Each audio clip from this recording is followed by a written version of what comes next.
Welcome to the 5th episode of If Object Show hosts were charged for their crimes, the series where I explore the crimes of various Object Show hosts. If you couldn't tell from the title and thumbnail, yes, from now on, 2 or more hosts per episode will be the norm. Before we begin, I would like to ask you all to subscribe with notifications on, as it would be much appreciated. Round 1. 2 from TPOT. The first thing that 2 does is actually not in their own show, but in BFB 16. In this episode, they use some kind of button/teleportation device to warp away 4 and the 14 contestants that had chosen to remain with them instead of joining 2's show. After all, 2 said, "We can't have 2 shows in the same place at the same time." However, this doesn't excuse that 4 and the objects seem to be in pain, since that makes this into 15 counts of assault and battery. In TPOT 1, 2 sends the potential debuters that failed to get enough votes to join the show into the hotel that they erected from the ground. Now, it is unclear whether the debuters are free to leave or not, but we haven't seen them again since. As of TPOT 4, and since it looks like PDA is attempting to escape in the elevator scene, both of those combined makes me assume that this would count as forced imprisonment, and 24 counts of it. So far in TPOT, as of TPOT 4, Pie, Foldy, Saw, and Cloudy have all been eliminated through various methods of 2 making them disappear. According to Brawl though, they're not actually dead, just eliminated, which most likely means we can count 4 more charges of forced imprisonment. Back to TPOT 2, Pen begs 2 to recover a racer, and then 2 mentions that they bought a recovery center. Unfortunately, when it arrives, it crushes and kills Pen. I'm torn on whether to actually count this as a crime on 2's part, since on one hand, they could have had Pen move out of the way, but they also couldn't have realistically expected the recovery center to land where it did. Just in case, I think I'll count it as an involuntary manslaughter. Admittedly, up to this point, 2's crimes hadn't been too significant, but in TPOT 4, that all changes. In this episode, the challenge is to protect the last 7 specimens of the funny plant, which is apparently what they're called. With the exception of the one in the tundra and possibly the ones in the desert and space, the plants may not have died if 2 hadn't have made this the challenge. For the funny plants, 2 has violated the Endangered Species Act at least 4 times, so I'll base the charge on that amount. If 2 had chosen a different challenge, this also means that the jungle would not have burst into flames. And since 2 didn't use any of their supposed limitless power to try and put out the flames, I would say that this is their fault.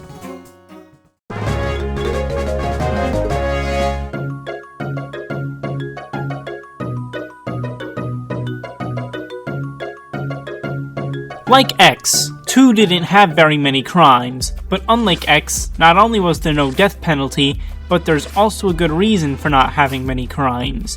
2 has only been present in 7 episodes so far. Anyways, 2's final punishment is 60 years in prison and a $155,000 fine. Pretty hefty already for TPOT being only 4 episodes in. Round 2. Controlly from Brawl of the Objects. Controlly was another host that was heavily requested in the last 2 episodes of the series, so I'll give him a shake.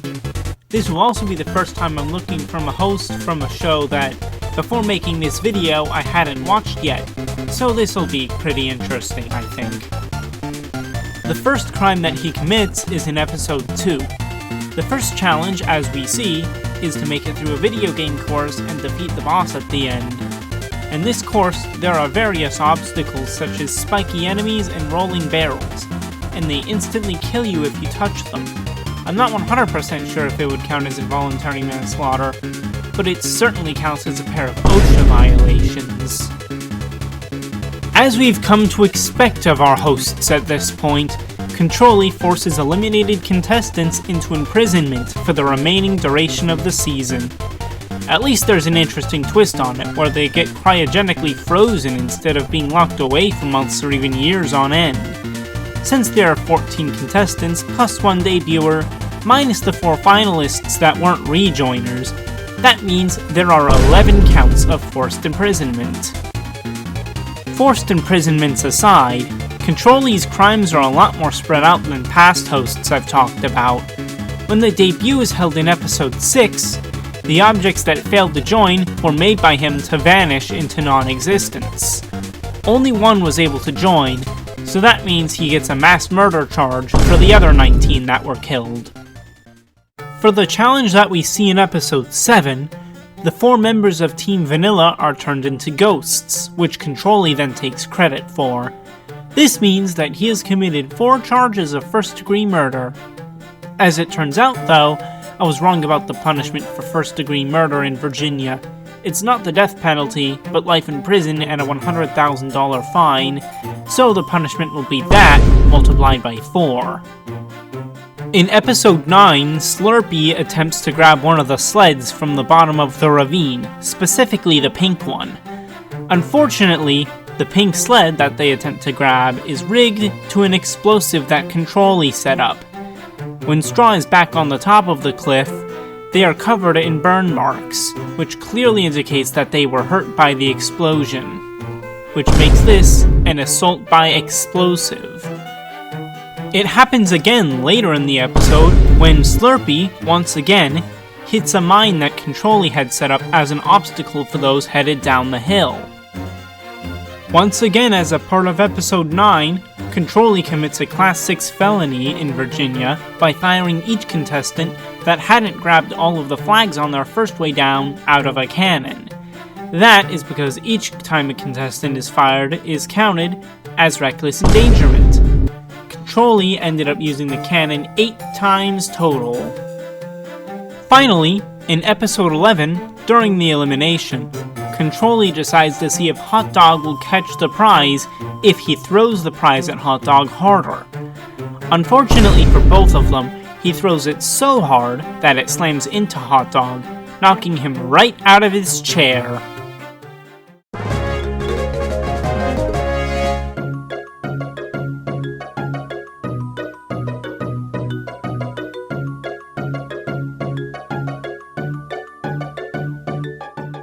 Brawl of the Objects was an alright show. Definitely picked up near the end, but that's besides the point, because it's time for Controlly's sentence. If he was charged for all of his crimes, he would receive a punishment consisting of a death penalty, 4 life sentences, 73 years in prison, and a total fine of $419,000. Thank you all for watching, and I'll catch you all in the next video.